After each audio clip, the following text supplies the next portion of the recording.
हाय मेरे प्यारे बच्चों, आज ट्रिग्नोमेट्री का बहुत महत्वपूर्ण टॉपिक लेकर मैं आया हूँ। अगर कहा जाए तो इसको कह सकते हैं ट्रिगोनोमेट्रिक रेशियो।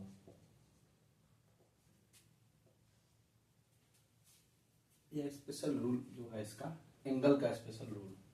सबसे पहले बात करते हैं हम कि जब हम 45 डिग्री जैसे कि किसी भी एंगल का यानी कि 0 डिग्री, 30 डिग्री, 45 डिग्री, 60 डिग्री के बाद 90 डिग्री एक्सेट्रा, अगर इसका हम वैल्यू निकालते हैं आखिर ये वैल्यू आया कहाँ से, है ना। ये जानना तो जरूरी है ना, क्योंकि इसके पहले तो मैंने लिख के बता दिया था, लेकिन ये प्रूफ बोले था, मैं प्रूफ करके बतलाऊंगा आगे चल के कि आखिर ये आया कहाँ से। तो जनरली इस सब का मान निकालने की बात होती है तो सबसे पहले बात करते हैं कि ये जितना भी बात हुई सब ट्रिगोनोमेट्री को लेकर चला है। तो जब हम बात करें सबसे पहले, है ना, तो ये मान मेरा 45 डिग्री की बात हो रही है। सबसे पहले 45 डिग्री के मान निकालने के बाद, क्योंकि राइट एंगल ट्रायंगल की बात होती है, तो राइट एंगल ट्रायंगल अगर हम बात किए, है ना, तो क्या हो जाता है, ये 90 डिग्री हुआ, ये 90 डिग्री हुआ 90 डिग्री का। ऐसे नहीं बनाकर आप ऐसे भी बना सकते हो, कोई दिक्कत नहीं है, है ना। तो ये जब मान होती है तो ये 90 डिग्री की बात होगी, ये होगा h, है ना। अब इसको मान लीजिए a, ये b और ये c, suppose that okay. Hindi English वाले दोनों वाले बच्चे के लिए है। और ये 45 डिग्री का मान निकालने के लिए हमको सबसे पहले ये बात करेंगे इसके ऊपर। तो मान लेते हैं ये अगर BC, लेट सपोज दैट, है ना, माना कि जो वैल्यू दिया हुआ है 90 डिग्री, यानी कि ये एंगल जो है ये थीटा, ये यानी कि एंगल B बराबर एंगल A है। जब राइट एंगल हो तो ये दोनों एंगल जब एक दूसरे के बराबर होगा तो ये 90 डिग्री, तो ये कितना डिग्री का होगा, 45 डिग्री का होगा। ठीक है, सिचुएशन नंबर 1, 45 डिग्री जब होती है तब तो हम क्या करते हैं, ठीक है, 45 डिग्री जब होगी तब हम क्या करेंगे, तो हम लेते क्या है, जब दोनों बराबर, इसका मतलब है ये और ये दोनों एक दूसरे के बराबर है ना। तो BC बराबर मान लेते हैं x, तो जब एक दूसरे के बराबर है तो क्या AC भी x होगा कि नहीं होगा, होगा ना। तो हम पाइथागोरस के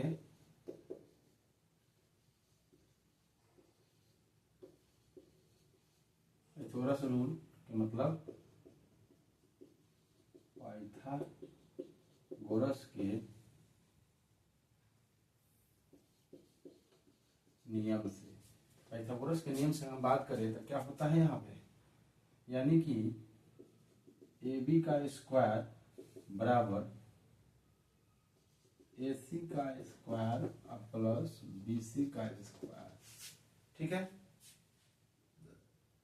अब बात होती है ये तो दो तरीका से, पहला एंगल अगर इस पर बात करेंगे, एंगल ए पर जब बात करते हैं, एंगल ए, ठीक है, बात समझने का प्रयत्न कीजिएगा। ये मान दोनों जब सेम है तो क्या होगा, x का स्क्वायर प्लस x का स्क्वायर, यानी कि AB जो है यानी h का स्क्वायर बराबर मालूम चल गया 2x स्क्वायर बराबर h स्क्वायर।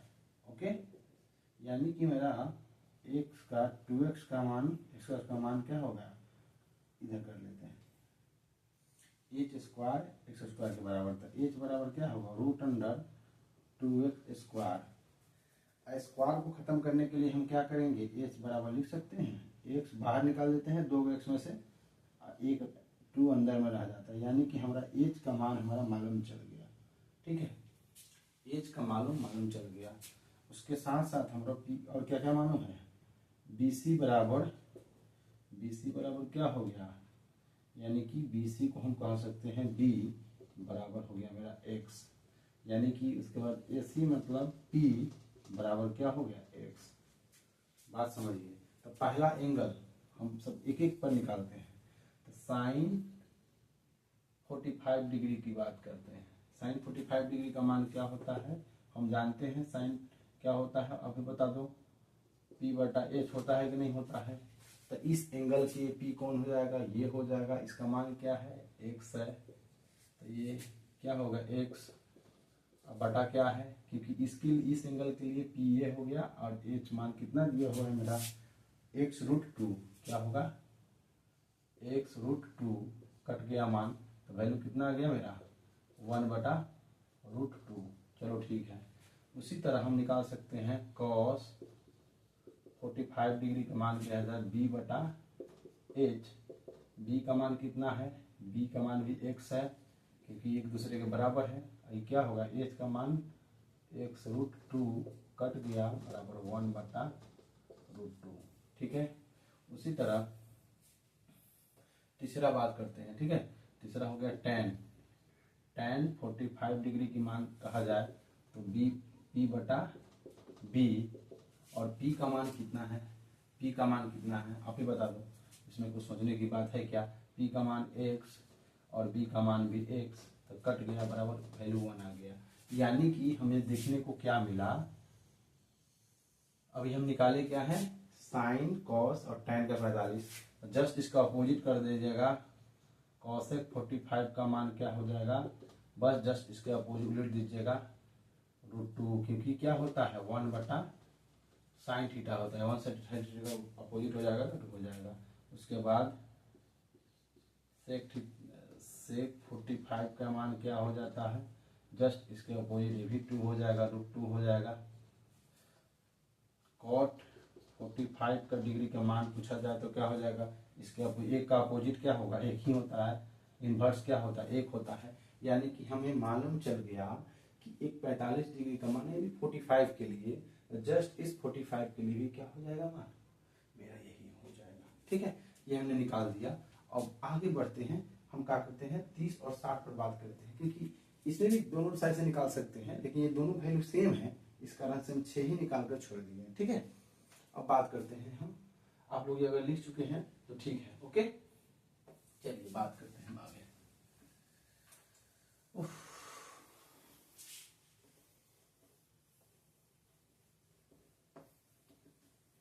चलिए पहला बात, अब दूसरी बात करते हैं हम लोग क्या चीज पर, 30 डिग्री पर एंड 60 डिग्री पर। ठीक है, 30 डिग्री पर बात करते हैं। और बात करते हैं इसके ऊपर, तो सबसे पहले हम ट्रायंगल बनाएंगे। ठीक है, ट्रायंगल बनाते हैं, क्यों, क्योंकि हम जानते हैं क्या हम जानते हैं, ट्रायंगल 90 डिग्री की जब भी बात होगी, है कि नहीं, चलो वही बात कर लेते हैं, यही। ठीक है, हो गया ना। अब इसके ऊपर में ये मेरा मान जो है ये क्या हुआ, 90 डिग्री तो है। चलो इस पर हम परपेंडिकुलर गिरा देते हैं, कोई समस्या नहीं है, नहीं है, आराम से गिरा सकते हैं। कोई चाहिए, चलो ये ट्रायंगल छोड़ दो, कोई और ट्रायंगल ले, चलो मान लेते हैं ये ट्रायंगल, यही ट्रायंगल ले लेते हैं। और ये तीनों एक दूसरे के बराबर है, ये x है, ये x है, तो ये भी x होगा, यानी कि इक्विलेटरल ट्रायंगल बोल सकते हैं, समबाहु त्रिभुज। क्या हो जाएगा, समबाहु त्रिभुज, इक्विलेटरल ट्रायंगल। इसको मिटा देते हैं, वैल्यू आप निकाल चुके होंगे। ठीक है, इक्विलेटरल ट्रायंगल है, तो इस पर परपेंडिकुलर ए बी और सी की बात परपेंडिकुलर हम गिराते हैं, अगर डी हो गया तो ये मान कितना होगा, x/2, ये x/2। क्यों, क्योंकि टोटल मान वैल्यू कितना है, x है, तो इसके हाफ क्या हो जाएगा, x/2 होगा कि नहीं होगा, आप ही बताओ। ठीक है, तो क्या करते हैं हम, पहले तो ये बात अगर पूरा 60 डिग्री था तो 30 डिग्री हो गया, ये 60 डिग्री था, ये भी 60 डिग्री था, तब एक एंगल लेते हैं। अब यहाँ बात करते हैं इसके लेकर, किसको लेकर,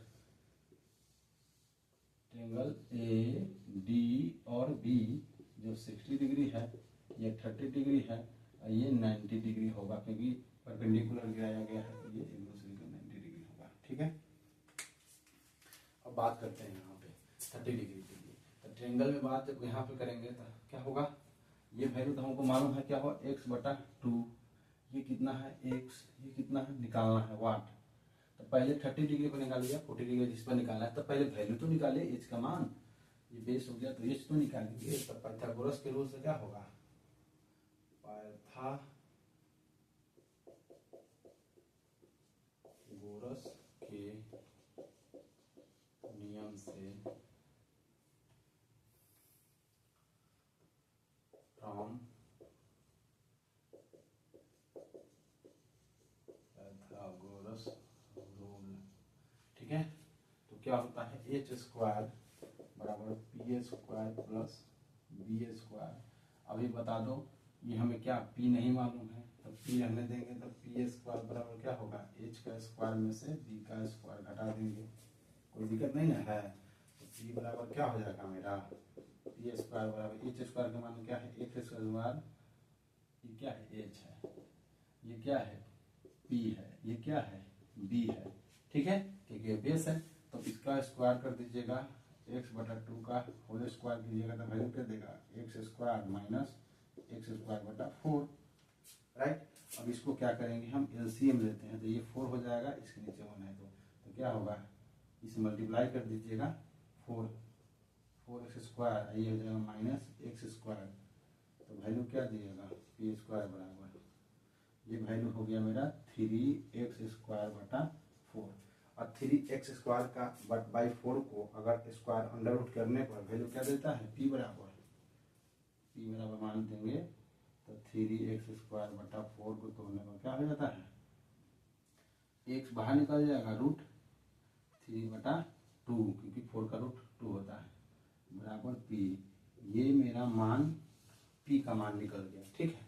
हमें मालूम है सब चीज p का मालूम, ठीक है। तो हम क्या कर सकते हैं, इस पे वैल्यू निकालते हैं। साइन 30 डिग्री पर निकालना है तो 30 डिग्री पर निकालो। 30 डिग्री बराबर क्या होगा, आप ही बता दो। अरे वैल्यू क्या होगा भाई, ये मिटा देते हैं इसको, ठीक है। तो 30 डिग्री बराबर पी बाई एच जो होगा ही ना, पी का मान कितना है अभी मालूम चल गया, एक्स रूट 3 बटा, आई एम सॉरी, पी का मान है पी बाई एच, किसका मान निकला, हाँ चलो ठीक है। अरे यार इसके लिए ये पी थोड़ी है, इसके लिए पी क्या होगा, अगर 30 डिग्री लेते हैं तो इसके लिए पी कौन हो जाएगा, ये हो जाएगा ना। तो क्या होगा एक्स बटा 2, ठीक है। ये तो किसका, ये जनरल पी आया है इसके लिए, यानी हाइट के लिए, ठीक है। इसके लिए पी तो हमको मालूम है, इस एंगल के लिए पी तो मालूम है हमको एक्स बटा 2। इस एंगल के लिए मेरा पी निकल गया है कितना, एक्स, ये एक्स रूट 3 बटा 2। अब ये मान होगा, उसके बाद एच का मान कितना है, एक्स है, इसके नीचे 1 तो होता है, इधर मल्टीप्लाई करने पर क्या हो जाएगा, एक्स से एक्स कट जाएगा, यानी कि क्या हो जाएगा मान 1 बटा 2 आ गया। cos 30 डिग्री का मान पूछा जाए तो b बटा एच, b का मान कितना है आपका, b भी है, देख लो b, यानी कि इस एंगल के लिए कहा जाए तो क्या हो जाएगा, एक परपेंडिकुलर तो क्या हो जाएगा, बेस कितना है, एक्स रूट 3 बटा क्या हो जाएगा 2, एच का मान तो हमको मालूम ही है क्या है, एक्स है। तो ये से एक्स कट जाएगा बराबर क्या होगा, रूट 3 बटा 2। tan को पूछा जाए, tan 30 डिग्री का मान तो जस्ट यही इसका अपोजिट में होता है, तो नीचे दोनों कट जाएगा तो क्या हो जाएगा 1 बटा रूट 3। क्यों, क्योंकि ये से ये कट जाएगा, 1 बटा 2 बटा रूट 3 बटा 2, ये से ये कट गया बराबर 1 बटा रूट 3 आ गया, ठीक है। ये मान निकल गया। इसी तरह हम हर मान निकाल सकते हैं। फिर इसको मान निकालना होगा, कोसेक 30 डिग्री का मान क्या होगा, तो साइन का अपोजिट हो जाएगा, 2 हो जाएगा, यानी कि सेक 30 डिग्री का मान पूछे तो क्या हो जाएगा, तो जस्ट 2 बटा रूट 3 हो जाएगा। उसके बाद कॉट 30 डिग्री का मान पूछा जाए तो क्या होगा, जस्ट इसके अपोजिट हो जाएगा, रूट 3 हो जाएगा। अब हमको मालूम चल गया किसके लिए मालूम चला हमको, 30 डिग्री के। अब 60 की बात करते हैं हम। 60 की जब बात करेंगे तो क्या हो जाएगा, 60 की जब बात करते हैं तो साइन 60 डिग्री बराबर उसी तरह पी बटा एच, पी का मान क्या हो जाएगा इस एंगल के लिए परपेंडिकुलर ये हो जाएगा, यानी कि ये क्या होगा एक्स रूट 3 बटा 2, और एच कितना है, एक्स है, एक्स कट गया बराबर क्या हो गया √3/2।